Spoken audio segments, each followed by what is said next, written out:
గత నెల రోజులు ముఖం చాటేసిన వానలు ఒక్కసారిగా 2 గంటల పాటు దంచుకొట్టాయి. దీంతో నిజామాబాద్ నగరంలోని రోడ్లు పొంగిపొర్లాయి. యదావిధి ఆదర్శ్ నగర్, గౌతమ్ నగర్ ప్రాంతాలు చెరువుల్లా మారాయి.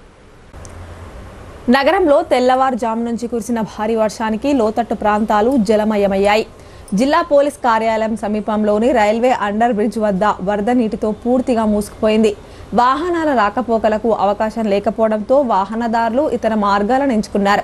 పోలీసులు, నగరపాలక సంస్థ సిబ్బంది ఎవరూ అందుబాటులో లేకపోవడంతో స్థానికులే రోడ్డుకు అడ్డంగా బారికేట్లు పెట్టి వాహనదారులను అప్రమత్తం చేశారు. భారీ స్థాయిలో వరద నీరు చేరడంతో ఈ మార్గాన్ని మూసేశారు. ప్రజలు ఇతర ప్రాంతాల నుంచి రాకపోకలను కొనసాగించారు. నిజామాబాద్ జిల్లాతో పాటు కామారెడ్డి జిల్లాలోనూ భారీ వర్షం కురిసింది. ఆదర్శ్ నగర్, గౌతమ్ నగర్, చంద్రశేఖర్ నగర్ కాలనీలు భారీ వర్షంతో చెరువులను తలపించాయి. రోడ్లన్నీ పొంగి పొర్లడంతో వాహనాలు నీట మునిగాయి. ఈ ప్రభావంతో గంటసేపు కాలనీల్లో బయటకు వెళ్లలేకపోయారు. కొన్ని ఇళ్లలోకి వర్షం నీరు చేరడంతో బురదమయం అయ్యింది. ఇదిలా ఉండగా సాగునీటి కొరతతో ఇబ్బంది పడ్డ రైతులకు ఈ భారీ వానలు కాసింత ఉపశమనం కలిగించాయి.